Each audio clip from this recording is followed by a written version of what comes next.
আদিম হিংস্র মানবতার যদি আমি কেউ হই, স্বজন হারানোর শ্মশানে তোদের চিতা আমি জ্বালাবো, তোদের চিতা আমি জ্বালাবো।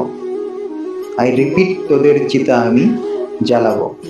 মালদা মুর্শিদাবাদে যেভাবে সনাতনী ভাই বন্ধুদের উপর, আমার আত্মীয় পরিজনের উপর যেভাবে আক্রমণ চলছে সারা বাংলা জুড়ে, তারই প্রতিবাদে 22 তারিখ মঙ্গলবার ধর্মতলায় হিন্দু হুঙ্কার পথযাত্রা আহ্বান করা হয়েছে।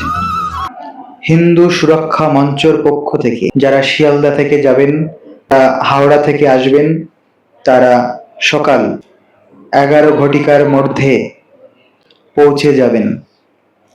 আর হ্যাঁ বন্ধু, সকল স্তরের সকল সনাতনী ভাই দাদা বোন বন্ধুদের আপনারা আসুন। যে আগুন বাংলাদেশে লেগেছিল তাও কিন্তু আমাদের ঘুম ভাঙেনি। যে আগুন আজ পশ্চিমবঙ্গের মালদাতে মুর্শিদাবাদে লেগেছে, এই আগুন কিন্তু আগামী দিন আপনার ঘরেও লাগবে। তাই আপনারা আসুন, পায়ে পায়ে উড়িয়ে ধুলো হিন্দু সমাজ, ধর্মতলায় চলো। আর সকল হিন্দুদের জন্য আওয়াজ তুলুন।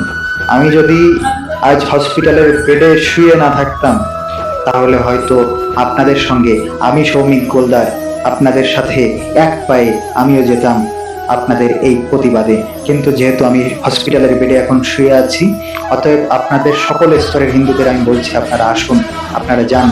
এখনো পর্যন্ত যদি আমাদের ঘুম না ভাঙে, আমরা যদি একসাথে না দাঁড়াতে পারি, তাহলে কিন্তু আমাদের আগামী দিন অনেক ভয়ানক বিপদ হতে চলেছে। এগুলো বুঝুন, বোঝার চেষ্টা করুন, আর ঘুমিয়ে থাকবেন না বন্ধু। হর হর মহাদেব।